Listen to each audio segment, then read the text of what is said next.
Ошентип биз занавесканы түшүрөбүз дагы. Сиздер менен саламдашып иликтөөбүздү баштайбыз. 2021 жылдын февраль айынан тартып биз Media Hub коомдук фондун негиздеп сиздерге кеминде 15 иликтөөнү сунуш кылып турбуз. Алардын дээрлик көпчүлүгү коомчулук тарабынан, бийлик тарабынан өзүнүн баасын алып, реакция жасалып, ошол жердеги көтөрүлгөн маселелер кайсы бир деңгээлде аягына жетти десек болот. Биз азыр ошолор жөнүндө айтып беребиз. Адегенде кыскача дагы айта кетейин, көпчүлүгү сурашат, али сен Азаттыктан кеткенсиңби деп. Ооба, Азаттыктан 2020 жылдын аягында кетип, 2021 жылдан баштап ушундай журналистикага, иликтөөчү журналистикага, кино өндүрүшүнө көмөк көрсөткөн Media Hub деген коомдук фондубузду түптөгөнбүз. Биз ал фонд менен биргеликте өзүңүздөр көргөндөй 15тен кем эмес иликтөө чыгардык. Анын алгачкысы биз жалгыз өзүбүз эле чыгарбастан бир топ журналисттер менен, бир топ редакциялар менен өнөктөштүктө чыгардык. Фондубуздун алгачкы иликтөөсү катары биз өзүбүздү презентация кылып атканда жарыялаган Кыргыз темир жолун миллиондоп сааган Дашков деген Болот Темиров менен биргеликте, Болот Темировдун командасы менен биргеликте чыгарган иликтөөбүз. Дашковго таандык жана байланышы бар 3 фирма ал башкарган мамлекеттик ишканадан 2 жылда эле 176 миллион сомдук тендерди утканын, аны кандай жолдор менен утканын биз далилдеп бердик. Бул иликтөөдөн кийин ошол Кыргыз темир жолунан жүздөгөн миллиондорду кымырып алган Василий Дашков кызматтан кетти жана азыр түрмөдө экендигин билесиздер. Эгерде коррупция кылган болсо, ал соттолушу керек жана ошол элден уурдаган акчаларын кайра кайтарып бериши керек. Андан кийин дагы биз иликтөөлөрдү, башка дагы материалдарды, документалдык фильмдерди тартуубузду токтоткон жокпуз. Биз бирок ар бирин санап отурбастан өзөктүүлөрүнө гана токтолсок, мына ошол февралдан кийин апрель-май айларында, апрелдин аягы, май айларында Баткенде абдан кандуу окуялар чыгып кетти. Комшу Тажикстандын бийлиги аскердик агрессия менен Кыргызстанга кол салды. Ошол учурда биздин журналисттер Бишкектен дароо жетип барып, чек арадагы кырдаалды чагылдырып турушту жана кийинчерээк ал тууралуу документалдуу фильм тартышты. Moshina bey. Baza. Icazay Kırgıza. Baza. Baza Kırgıza. Baza. Ben şişi zannet. Emin artık ayrımdı olsun. Ben balama razımın. Yeğli de özünün canını verdi ben. Ama razımın. Ben de hazır özümdün. Canımda bergenge ben de dayarmın için, elim için. Hiç vakta ben Tacik'ten korkman emesmin, korkmayım dağın. Gerek bolsa kökreğimde kotoş veremin. Elimdin, yerimdin, geleceği için. Bir beni ölüp ketsem, zaman özgörüp ketmeydi. Büyük zamanda özgörtüğünde biz hareket kılışımız gerek biz.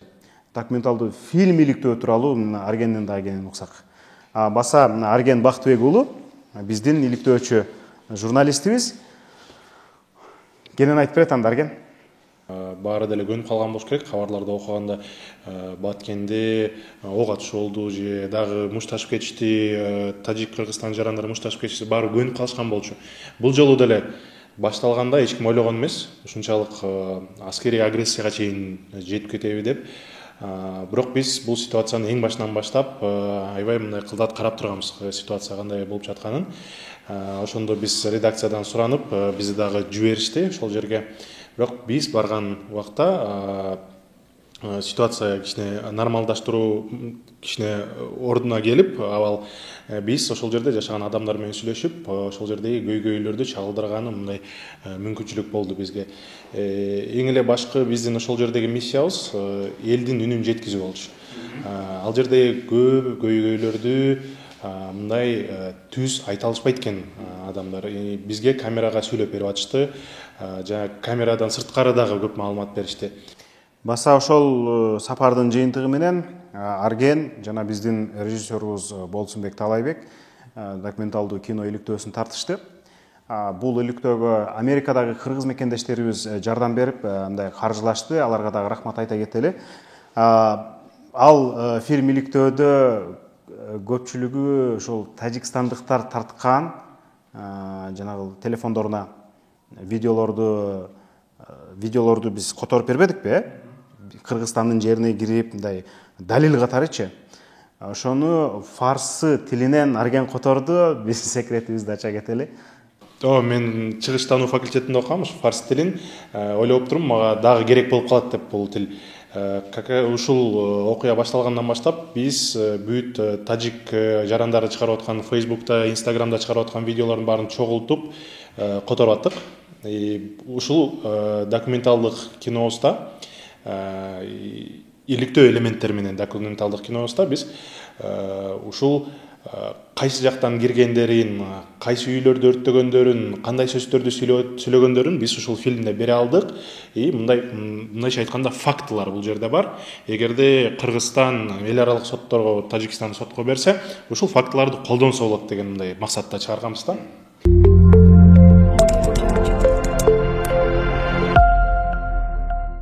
Анан биз эми кыздарыбызды тааныштырып кетели.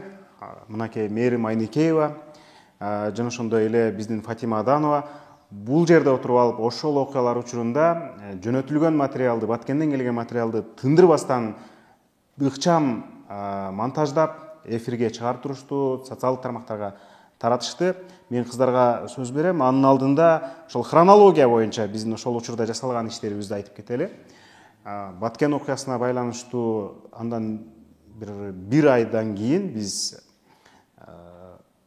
ошол Баткендеги Арка айылындагы заправкалар тууралуу иликтөө чыгардык. Мен жана айткандай эле бул жерде Оштогу ТМЖ каналынын журналисти Арген Нуров менен биргеликте чыгардык ал иликтөөнү.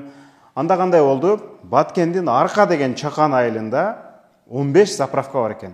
Ал айыл Тажикстан менен чектешет.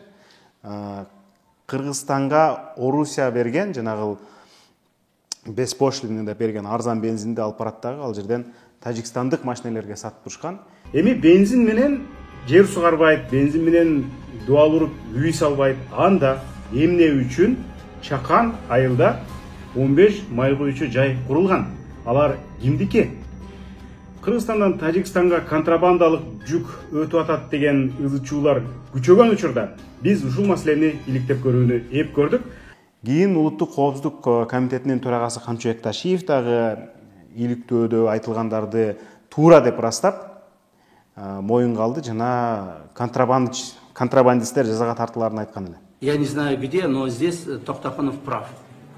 Он был прав. В одном маленьком селе Арка, Нижняя Арка, было около 15 автозаправочных станций. Поэтому все эти 15 автозаправочных станций, они служили, они продавали этот ГСМ соседнему государству. Вот контрабанда как раз в этих заправках шло. Они якобы документы оформляли, что будут продавать на своих заправках на территории нашей страны, а практически они продавались жителям Таджикистана. Бирок Ташиевдин айтканы дагы өтөсүнө чыга элек. Биз кайсы контрабандисттер кандай жол менен жазага тартылганын уга элекпиз. Ошол иликтөөбүздө ошол жердеги чек арадагы заправкалардын ээлеринин айрымдары Жогорку Кеңештин депутаттары жана алардын жакындары экендигин ачык айтып берген болчубуз. Атынан бери ине жибине чейин тилекке каршы алар кылыгый шайбастан жүрүшөт. Атүгүл кээ бирлери Жогорку Кеңешке шайлоодо талапкерлигин коюшту. Мына ушундай достор. Бирок кантсе дагы биздин иликтөөбүз максатына жетти. Ошол жерде контрабанда бар экендигин аныктап бердик. Калган иш бийликтин колунда. Иликтөөлөрүбүз уланды андан кийин дагы мисалы Сомо деген кыргызстандыктарга эбегейсиз чоң процент менен насыя берген компания тууралуу жасадык. Сомо тууралуу иликтөө жасабайлыбы деп демилге көтөргөн биздин Мээрим Айнекеева болгон. Ошол демилге тууралуу анан негизи эле иликтөөдө эмне аныкталды айтып берсең. Негизи эле ушул социалдык тармактарда соммо тууралуу көп кайрылуулар түшүп аткан. Биздин Медиа Хабтын жеке баракчасына да түшүп аткан. Анан биз ошол компанияны кызыгып ачып карап көрсөк, ошо түпкү ата теги чет элдик компания болуп чыкты да. Аны офшордук компания экенин ошо Арген Бактыбек уулу аныктап чыкты. Анан биз ошо бизге кат жазган адамдарды чакырып, студиябызга чакырып сүйлөшсөк, алар ушундай ыйлап пайыздык чейни мындай ойго келбегендей деңгээлде өсүп атат деп аябай айтты. Анан бул нерсени сөзсүз айтып чыкпаса болбойт экенин билдик. Себеби сомону көзөмөлдөгөн ошо Мамфин көзөмөлдөп койсо, ошол жерге дагы ошо жабыркагандар кайрылса, алар эми мындай арыз жазгыла, карасак карайбыз, карабасак карабайбыз дегендей мамиле кылып койшкан экен. Анан ошол себептен андай бул нерсени демек иликтөө кылып чыгарыш керек экен. Бул жакта ачыктан ачык мыйзам бузуу бар экен деп анан демилгелеп, анан барыбыз ошо сиздин колдооңуз менен, жардамыңыз менен анан алып чыктык. Анан мунун жыйынтыгы абдан жакшы болду. Мамфин көзөмөлү өзү мойнуна алды, шалакылык кылып көзөмөлдөбөй жатканын айтышты. Дароль бул Сомо компаниясынын лицензиясын алышты. Ашыкча лицензиясын токтотушту 3 айга. Ооба, лицензиясын токтотушту. Текшерүү иштери бүгүнкү күнгө чейин жүрүп жатат. Анан ошо жарандар ыйлап жаткан жана ашыкча үстүк пайыздары жокко чыкты. Бүгүнкү күндө ошо карыз алган жарандар баштапкы суммасын гана бере алышат, төлөй алышат. Ушуну жокко чыкты деп биз дагы бир эскерте кетели. Госфиннадзордун бакыйган чиновниктери айтып атышат. Госфиннадзор айтып атат. Демек адамдар барып эле ал жерге арыз жазып, мен мыйзамсыз проценттерди жана мыйзамсыз пенясын төлөй албайм. Булар мага мыйзамсыз займ берген. Мен ошондуктан берген займын эле кайтарам дагы, кутулуп кетем, мындай токтотолуу ишти ушун менен десе болот. Ал үчүн бирок Госфиннадзорго барып арыз жазыш керек экен процедура боюнча. Ооба, аны үчүн жарандар өздөрү дагы эме алган акчаны бериш керек, ал жоопкерчилик дагы болуш керек. Анан барып жарандар өздөрү арыз жазып, анан мурда үстөк пайыздарын эгер көп төлөп койгон болсо, ошонун квитанцияларын далил менен көрсөтүп берсе, анан ал баштапкы суммасынан дагы кемирин Мамфин көзөмөлү өзү дагы айтып берген болчу да. Рахмат. Сомодон кийин дароо эле Акчамат деген дагы бир андан дагы ашып кеткен. Мисалы Сомонун берген зайымдарынын жылдык үстөгү 600% болсо, Акчаматтыкы 700%га жетет экен. Анан Сомодон да ашып кеткен Акчамат боюнча иликтөөнү жасап чыгарган эле Арген. Мына аз убакыт болду. Улуттук банктан жылдын эң мыкты видео материалы деген сыйлыкты жеңип алыптыр. Кут болсун дедик. Дагы айтабыз Арген. Акчамат боюнча дагы айта кетсең. Негизи эле Акчамат иликтөөсүн биз Сомо менен чогуу эле баштаганбыз. Анткени экөө окшош мындай организация болчу, бирок темага кирген сайын биз көрдүк Сомо канча деген адамга займ берип салган. Оңой экен займ алыш. Анан адамдар ала бериптир. Анан карыздары өсүп баштаганда эмне болуп атканын түшүнбөй калышыптыр да. Чынында бул жерде мүмкүн мамлекеттик структуралар бир кандай көзөмөлгө алыш керек болчу, бирок андай болгон эмес. Чогуу баштаганбыз, Акчамат менен чогуу эле. Бирок тиги тема чоң болуп кеткендиктен аны өзүнчө чыгарып, анан муну дагы өзүнчө мындай доработка кылып туруп анан чыгардык да. Акчамат 1000 сом, 2000 сом деп майда акча берет, 15 миңге чейин беришкен. Башында андан деле көп беришкен. Бирок андан түшүп, чекти чүрүп 15ке чейин жеткен экен да. Но көбүнчөсү бул компаниянын жетекчиси айтымы боюнча көбүнчө займдар ошол 500 сомдон мүмкүн 1000-2000 сомго чейин алышат дейт да. Бирок ушул жерден эле өзү эле айтып атат. Сизде проблема болгон займдар канча пайызды түзөт десем 80% түзөт дейт. Анан сурап атабыз да. Сиздин оюңуз боюнча бул мындай подозрительный бир факт эмеспи? Мүмкүн адамдар кыйналып атат, сиздин көрсөтүп аткан кызматыңар мүмкүн туура эмес деп сурасам, жок, андай эмес деп айтты. Какие-то, скажем так, финансовые трудности. 80%. Не видите ли вы здесь связь с тем, что вы выдаете кредиты, не проверяя доходы? То есть они просто не могут его вернуть? Нет. Я абсолютно с этим не связываю. Бирок иликтөө чыккандан кийин алар бизди сотко беребиз деп дагы коркутуп жүрүштү, бирок беришкен жок аягы. Кантип сотко берет? Анткени өздөрү эч кандай лицензиясы жок да. Мисалы, сен туруп ал эле бирөөлөргө чөнтөгөн акчаны берип, анан кийин кайра ошого үстөк пайыз кошуп берер деп эле доолоп аткандай да. Бул эч кандай акылга дагы сыйбайт, логика дагы сыйбайт. Бизге да бул кызыктуу момент болду, анткени өзүңөр билсеңер керек, азыр IT профессия эң популярдуу болуп жатат. 5 жыл мурун эң популярдуу эле профессиялар бул юрист менен экономист болчу экен. Юрист менен экономисттер. Бул жерде эмнени көрүп жатабыз? Сомо менен акчаматта.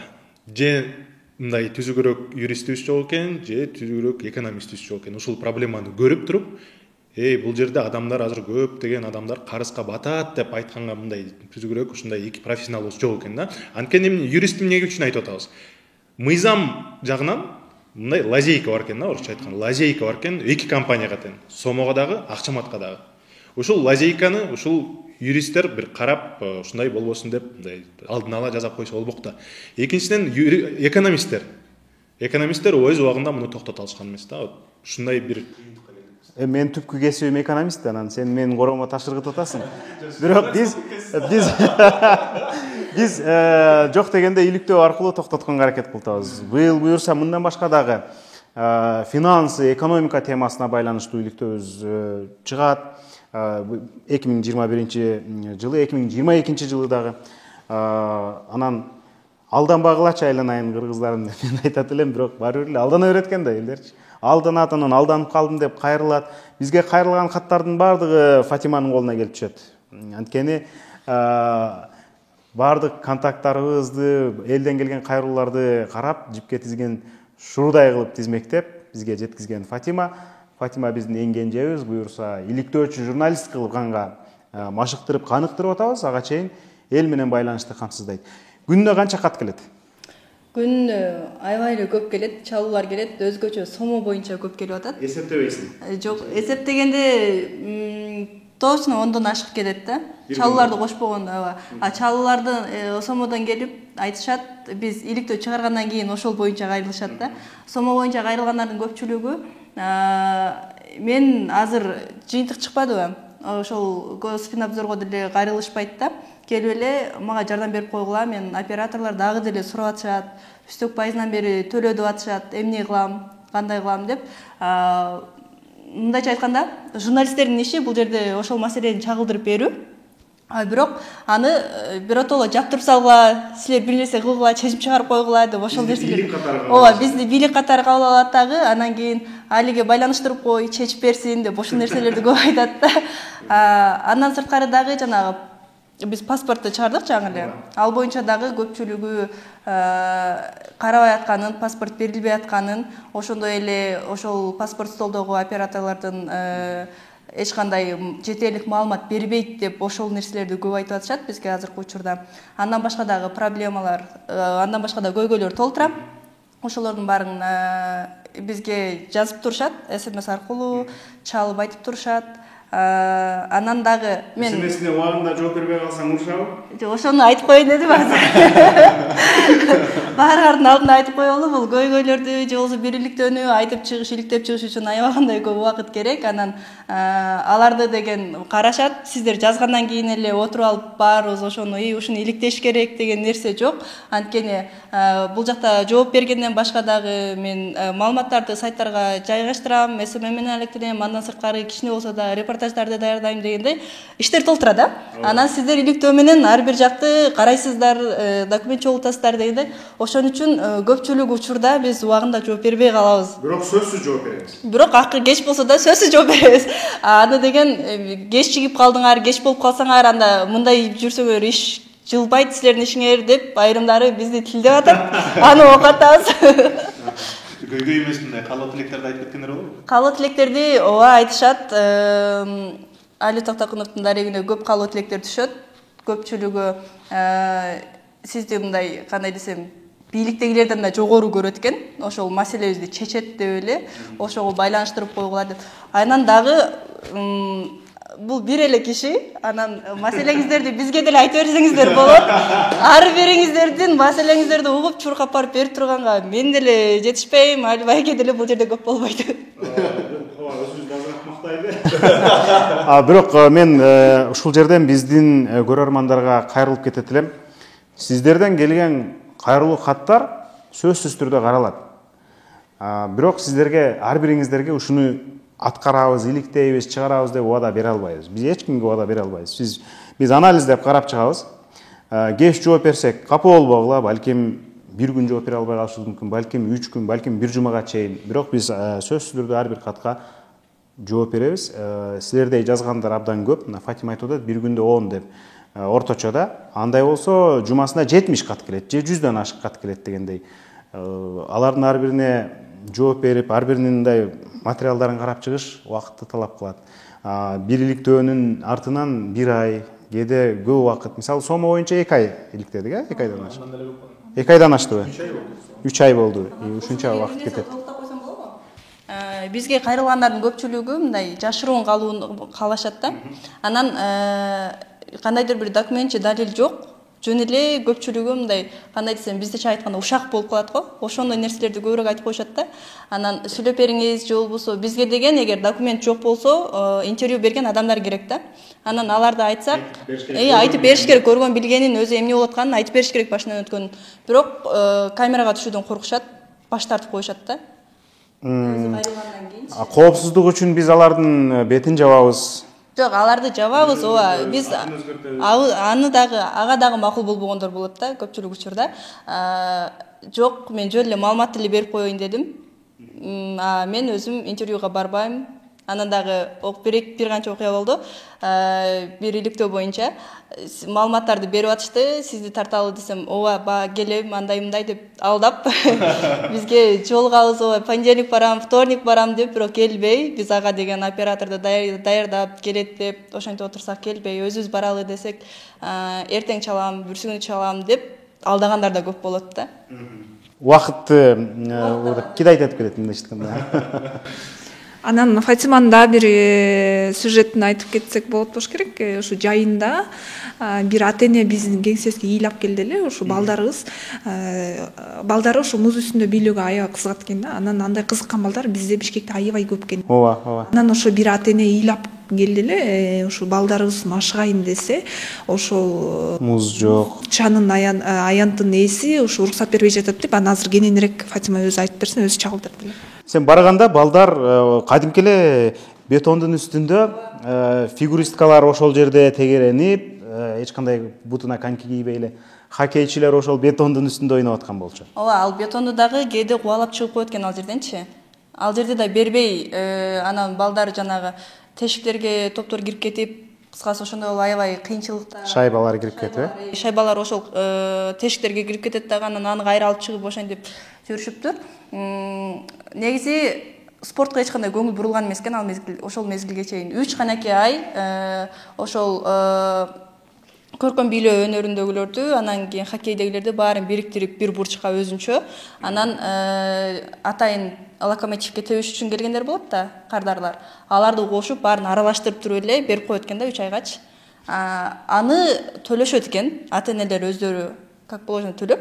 Бирок жерди машыккан үчүн төлөйт, бирок ошентсе дагы аралаштырып берип коет да. Иши кылып мени аябай шок кылганы, муз үстүндө ойной турган хоккейчилердин бетондун үстүндө ар бери тарактап жүргөнү болду. Ал жерде жер берилбеген үчүн частный немелерге, муз аянтчаларына барышат экен, менчик. Ал жака 1 саат кургакта, 1 саат ал жакта даярданышып, кыскасы кеч киргенде ата-энеси ошол балдарды ары бери сүйрөп жүрүш керек болот экен да.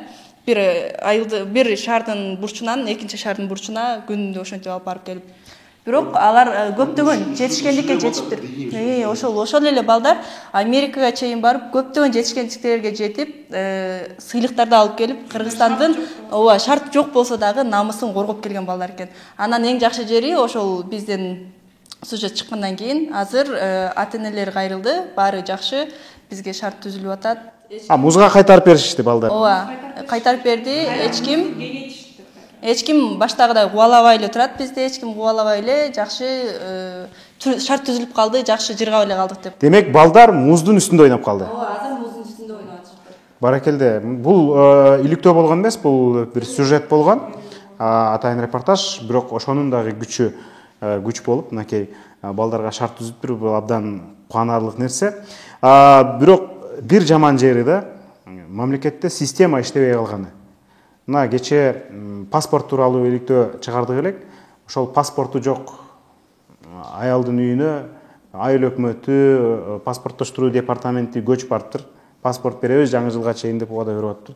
Эмне сөзсүз эле журналисттер иликтөө чыгаргандан кийин, же бирөөлөр президентке кайрылгандан кийин, же башка кылгандан кийин чыгыш керекпи? Мамлекеттик система деген ушул да өзүнөн өзү иштей бериши керек.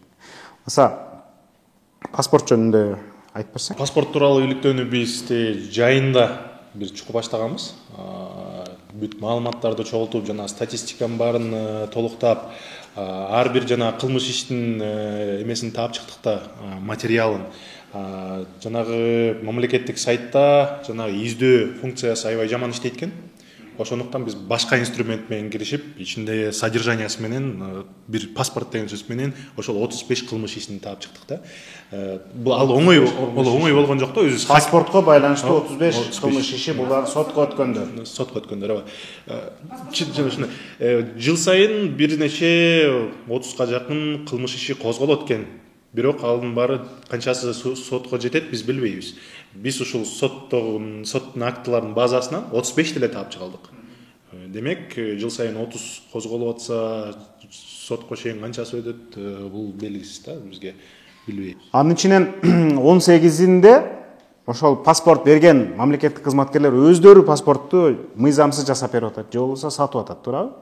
Ошол 18-дин канчоосу жазага тартылыптыр? 18-дин бирөөсү эле гана жазага тартылыптыр. Ал 2 жыл 8 айга кесилип, жана 150 000 сом штраф төлөптүр. Калганын баары утулуп кеткен. Күнөөсү аныкталган, бирок мөөнөт өтүп кеткендиктен аларды жазадан бошотуп койышкан да. Бул ушул адилеттүүлүкпү деп ушундай суроо келет да. Жазадан бошотулду. Жазадан бошотулса, демек жасалма кыргыз паспорттор дагы көбөйө берет да. Анткени аны жасагандар жазаланбай калса, туурабы? Көбөйө берсе, биз ушуну байкадык. Террористтердин колунан чыгабы, кримин дүйнөдөгү адамдардын колунан чыгабы, же башка шылуундардын колунан чыгабы, ал дүйнөнүн ар жеринен кармалат, анан кыргыз паспортунун рейтинги түшөт. Ансыз деле азыр рейтингибиз жакшы эмес болуш керек. Аябай абдан төмөн, 116 өлкөнүн ичинен 86-орунда экенбиз биз. Ал эмнени билдирет? Биздин жарандар чет өлкөгө чыкканда жанагы визалык мындай свободный передвижение деп коет экен, эл аралык аренада ар кайсы өлкөлөргө мындай ээн эркин кирип чыга алышпайт дегендиги да. Мүмкүн Россияга бара алабыз, Казакстанга бара алабыз, бирок эгерде бизнес кылам деп, инвестиция кылам деп, мүмкүн Европага же Америкага барайын десең, көптөгөн мындай тоскоолдуктар болот да. Ушул эле боюнча дагы бул иликтөө чыккандан кийин дагы кайрылышты бизде Орусияда жүргөн мекендештер чалып, жакында эле ошол иликтөө чыккандан кийин эле ошол тажик жарандары Кыргызстандан жалпы келишиптир Жалал-Абадка. Ошол эле Жалал-Абадка. Ал жерден Сузактабы? Так Сузакпы, аны айткан жок, Жалал-Абад областында деди. Ошол жака келип 60 миңге паспорттарын жасатып, азыр Кыргызстандын паспортун көтөрүп жүрүшөт деди. 60 000 сом. Ооба. Канча киши? 12 киши деди окшойт. Бирөөлөр ошентип айтып атышат. Ооба, биздин мекендештерибиз Орусиядагы.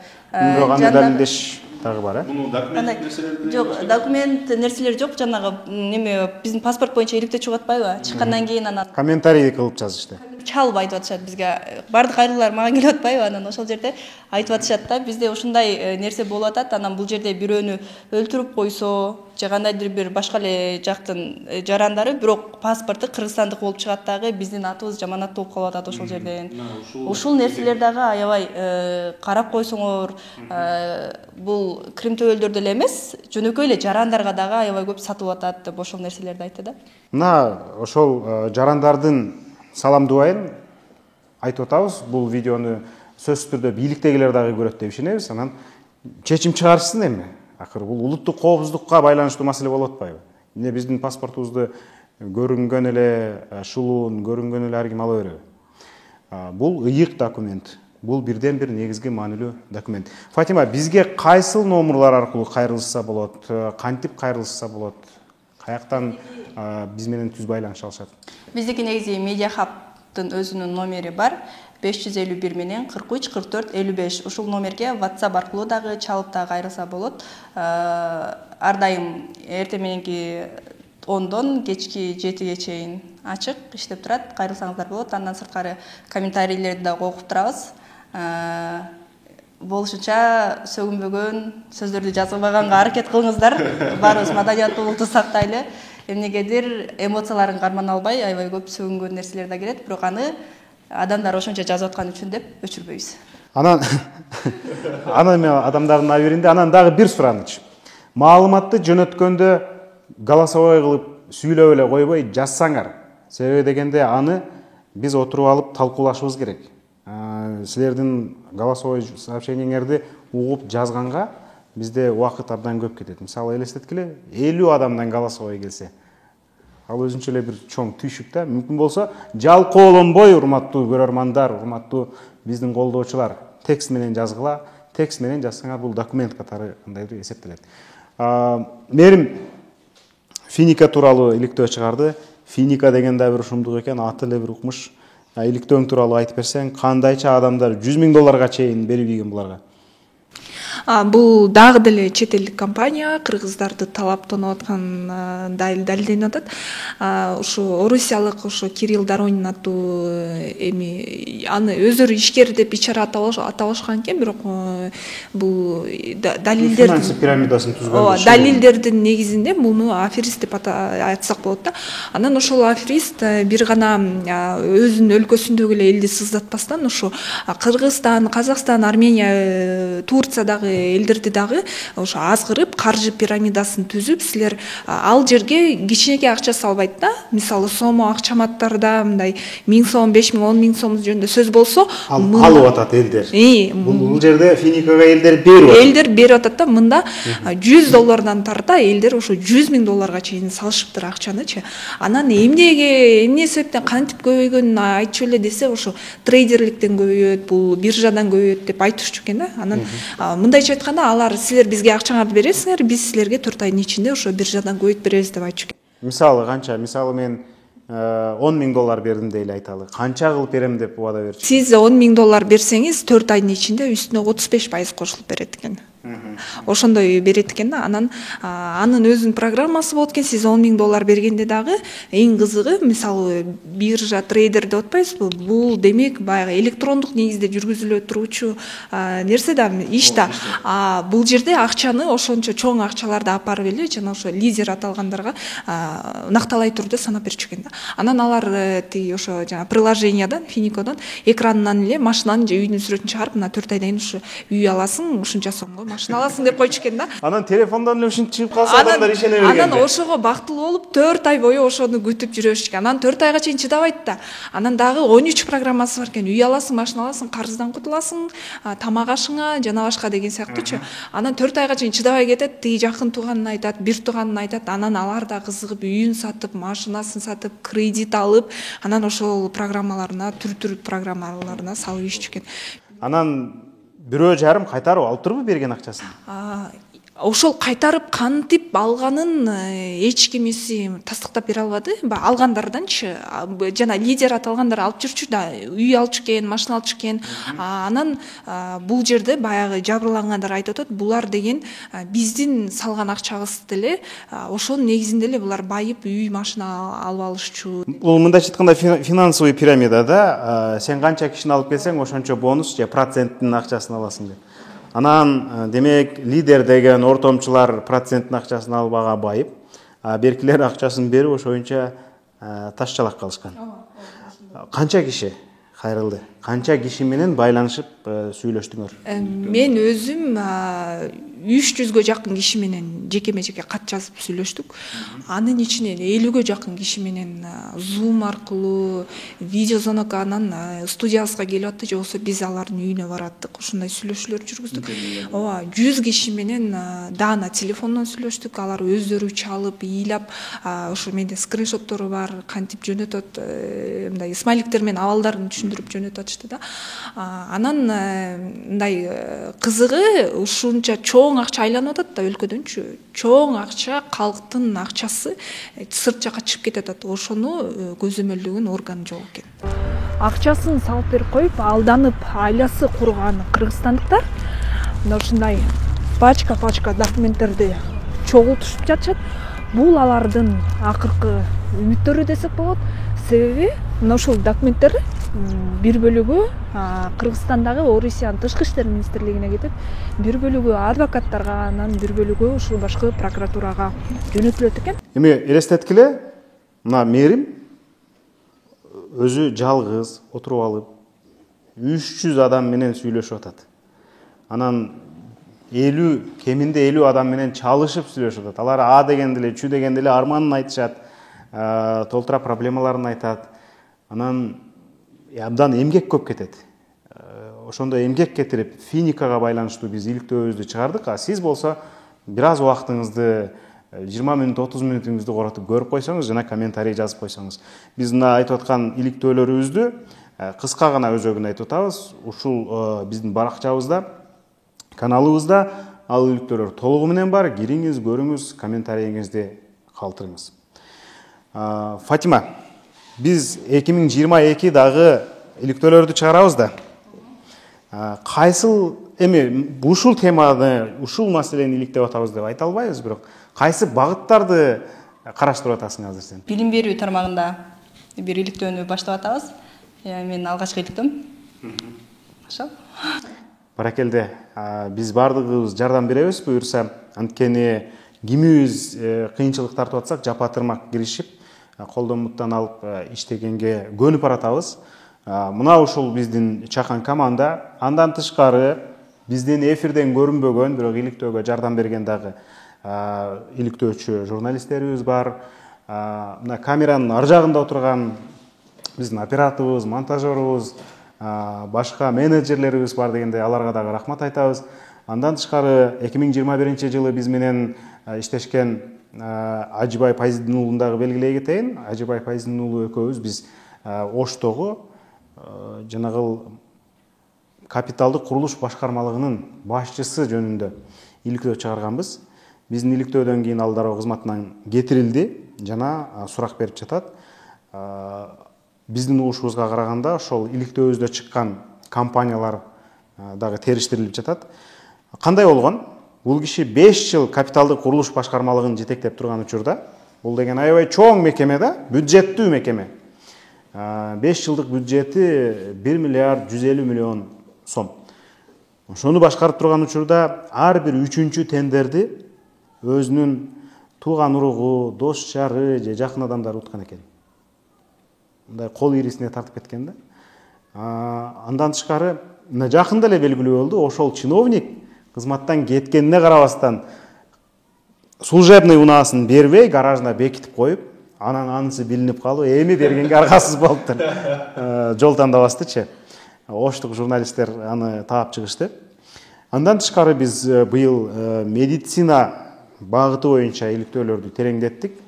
ПЦР тесттерди жасалма. Ковид менен оорубайт деген мазмундагы, башкача айтканда, чет мамлекетке чыгууга бизге адамдарга мүмкүнчүлүк берген мындай тесттер 500 сомдон 100 долларга чейин сатылары белгилүү болгон. Ошондой эле вакцина алды деген паспортторду жасалмалап саткан адамдар тууралуу, мафия тууралуу, ушул ПЦР тест же болбосо медицинадагы көмүскө базар тууралуу иликтөөлөрдү биздин өнөктөш кесиптешибиз Мээрим Сырдыбаева чыгарды. Тактап айтканда, вакцина алды деген паспорттон ар бирин алар 1000 сомдон 150 долларга чейин сатарын аныктаганбыз. Ал фактылардын чын бышыгына жетүү үчүн журналисттик эксперимент ыкмасын колдонуп, пациент сыяктанып кайрылганбыз. Буюрса, мындай иликтөөлөр дагы уланат. Ар бир тармактын адистешкен иликтөөчү журналистин балким тарбиялап чыгабыз 2022 жылы дагы. Анан буга чейин да мен эскерткемин. Эми дагы эскертем. Буюрса аймактагы блогерлер менен, активисттер менен дагы тыгыз иштешүүнү улантабыз. Жанагы Фатима айткан, мына экранга чыгып атат, ушул номурга бизге байланышкыла. Тиги айтып аткан себеби аймактагы чиновниктерге эскертип кетели, аймактагы коррупционерлерге эскертип кетели. Булар Бишкекте гана жүргүзөт ишин, булар биз жака келбейт деп жыргай бербегиле. Биз мүмкүнчүлүгүбүздүн жетишинче ар бир айылга чейин кирип барабыз. Жана ар бир кыңыр коррупциялык иштерди иликтейбиз. Демек, мындай биздин арышыбыз мындан ары да улана берет. Элдин колдоосу болсо, элдин кубаттоосу болсо, жана сөзсүз түрдө бизди көрүп, лайк басып, комментарий жазып, бөлүшүп турсаңар, биз ишибизди уланта беребиз. Анан достор, биз ушул эле студияга отуруп алып, ушул жерден эле жасап аткан жокпуз.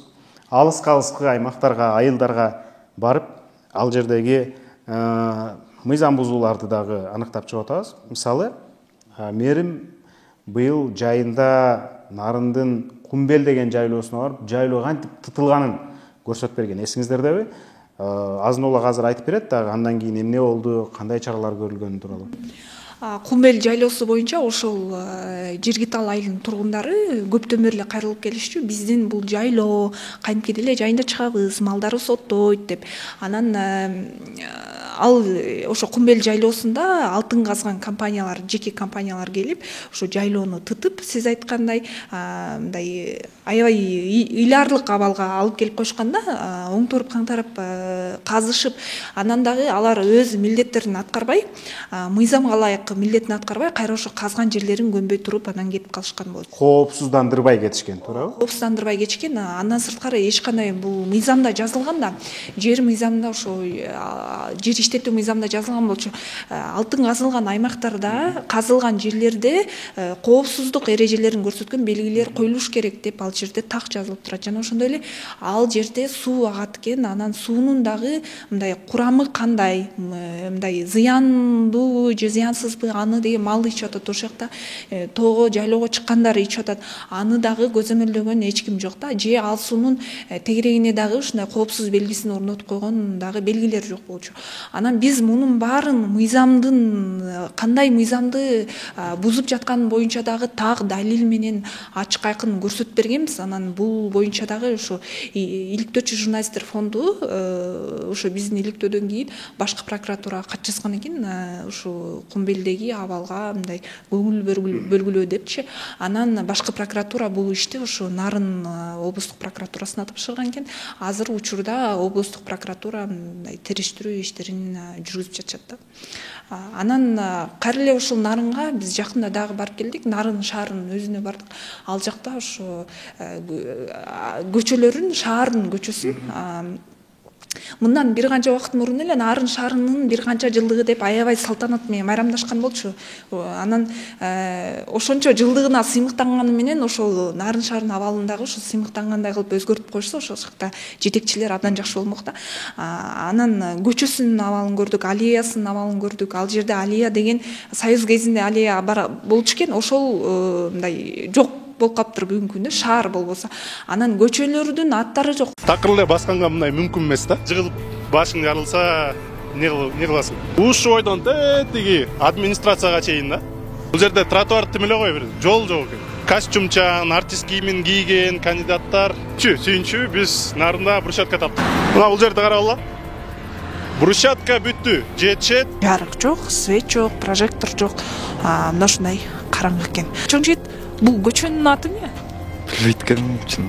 Көчөнүн аты эмне деп аталат? Не знаю, ошондой. Көчө дагы ушундай караңгы. Мына борбордук көчө, трасса. Болбосо шаар Кыргызстандагы бирден бир чоң шаар, облустун борбору. Анан ушул жерден кечирип кой сөзүң Аралжы, мен айта кетейин. Ар бир ошондой аймактарга барабыз буюрса, мүмкүнчүлүгүбүздүн жетишинче ошол жердеги көйгөйлөрүн, каралбай жаткан маселелерин чагылдырганга аракет кылабыз. Буга чейин бизде Сокулуктун Гавриловкасында дагы проблемалар болчу. Андан кийин башка дагы Аламидин районундагы маселелер боюнча чыгарганбыз. Фатима болсо мына Алайкуга чейин барып келди. Ал жакта жол кандай жаман экенин айтып келди. Башка дагы аймактарга чейин жетебиз. Чаткалга келип кеткиле деген чакыруулар бар. Эми колубуздан келишинче биздин аракеттерибизди уланта беребиз. Бир жылга жакын убакыттан бери медиа хаб менен болгонуңуздар үчүн чоң рахмат. Биз дагы сиздерге ачык, калыс, түшүнчүл маалыматты берип, сунуштап, иликтөөлөрүбүздү тынбай чыгарабыз 2022 жылы деп убада беребиз. Кудай бурса баарыбыз аман бололу, ишибизди уланта берели, бизге байланышыңыздар, биздин маалыматтарды бөлүшүңүздөр, комментарий жазгыла, көргүлө, анан сөзсүз түрдө каналыбызга катталгыла. Эмесе кайрадан көрүшкөнчө сак саламатта туруңуздар.